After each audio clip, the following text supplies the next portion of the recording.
Shalom Uvracha. The Torah at the end of Sefer Bamidbar tells us about somebody who accidentally kills somebody else. Maken nefesh bishogeg, somebody who kills someone beshogeg. But the shogeg of killing somebody, chas v'shalom, of retzicha, is a very different shogeg to the shogeg of Shabbos. In Melechas Shabbos, the shogeg is a shogeg of he'elem, meaning you forget something. You forget that today is Shabbos, or you forget that cooking is forbidden on Shabbos. By contrast, the shogeg of retzicha is not he'elem. Nobody forgets that you're not allowed to kill. The shogeg of retzicha is you're going down a ladder and you don't place your footing goes wrong, you fall down and you kill someone accidentally. Or you're chopping wood and one of the wood chips that you're busy chopping wood goes and kills somebody else. The Gemara has a discussion what's the exact circumstance which is considered shogeg.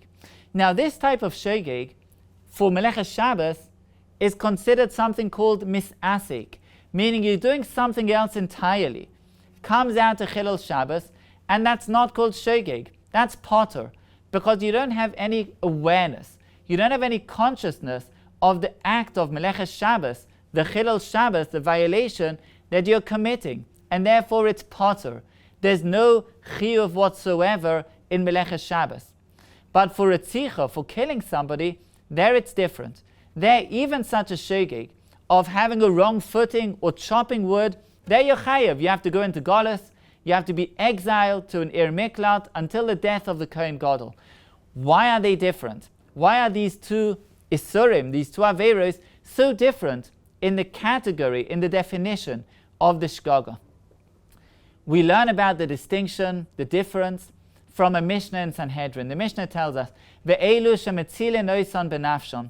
There are certain circumstances where we kill somebody who is about to commit an offense, who is about to commit an avera, a crime.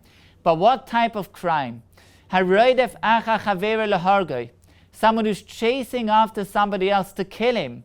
Then we kill the person who is chasing, we kill the killer in order to save the victim. The same thing, haroidef acha nara me'oirasa. In a case of someone chasing after a married woman, we kill the person chasing her in order to save the victim. By contrast, someone who's about to do Chilul Shabbos, even someone who's about to do Avodah Zarah, the most heinous crime in the entire Torah, we don't kill him. We don't prevent him from doing the Avera by killing him. If he does the Avera and Beis Din will prosecute him, then he might be Chayiv Misa. But we don't prevent the crime by killing him. And what's the difference? The difference is that in one case, what the Torah cares about is the act, the deed itself, the crime itself.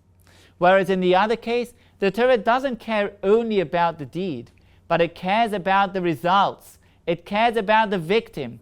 We don't want people, chas v'shalom, to be victims of murder. And where the crime involves not only an act which is wrong, a heinous crime, but also a tragic result, a consequence of someone being killed, then the Mishnah says, we kill the person about to do the crime in order to prevent the result, in order to prevent the consequence of someone being killed. When it comes to Avodah Zarah, the problem isn't the result. The problem is the action. And when the only problem is the action and not the result, then we don't take the preventative measure of killing the person about to do the action in order to prevent the act itself.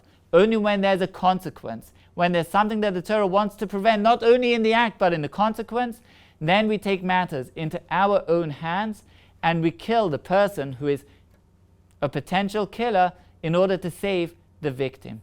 The same is true for shogeg. In Melechas Shabbos, if a person is doing something else entirely, he's walking down the street, or he's doing some act which is irrelevant or unrelated to violation of Shabbos, and from that act comes a violation of Shabbos, then we're not worried about it, because he's misasik. In his consciousness, he's not involved in Chilul Shabbos. There's no ma'aser, there's no act of violating Shabbos. He's doing something else. He's not engaged in Chilul Shabbos, and therefore he's potter. There's no shogeg. Shogeg is not defined. Shogeg is defined as someone who forgets. He's doing Chilul Shabbos, but he forgot. So he's involved in Chilul Shabbos. That's a problem. But if he's involved in something else entirely, that's not even shogeg. That's potter. For Ritzicha, it's different. For Ritzicha, we don't care about your state of mind. We don't care about your awareness. We care about the result. And therefore the Torah says, even if you're engaged in a completely different act, you're climbing down a ladder or you're engaged in chopping wood, you have no awareness, you have no state of mind of being engaged in killing, nonetheless, you're defined as a shogeg and you have a punishment to go to the Ir Miklat ad Mois Kohen HaGadol, and if you leave, then v'ratzach, then Goel Adam has the right to kill the Rotzeach. According to one opinion in the Gemara, it's even a mitzvah to do so. There the Torah says, you have to be careful, you have to take every precaution to not reach the result. The problem isn't just the action, the problem is to prevent, to avoid, to refrain from reaching the result that the Torah forbids us from reaching it. And this is a very important lesson. There are some things where the Torah emphasizes the action. The action is a problem. There are some things in which not just the action is problematic, but the result is a problem. And the same is true on the positive sense. Some things the Torah desires our actions, tefillah, prayer. The Torah wants our hearts, our action of prayer, of drawing close to HaKadosh Baruch Hu. There are some things where the Torah wants the results. Building a maikah, building a protective fence around our roofs in order that nobody should fall. The Torah wants the result. The action is less important. The Torah wants the results.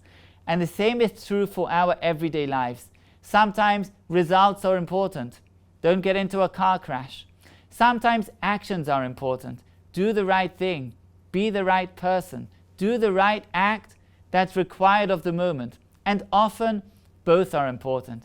When I prepare a cup of coffee for my wife, then the coffee is important, but the action is also important. The preparation, the investment of time and thought, the smile, everything is important. The act and the result too. Both of them together form one unit in which both of them are important. And by the way, most things in life are like that we need the action and we need the result through. But we should be aware that the Torah makes this distinction.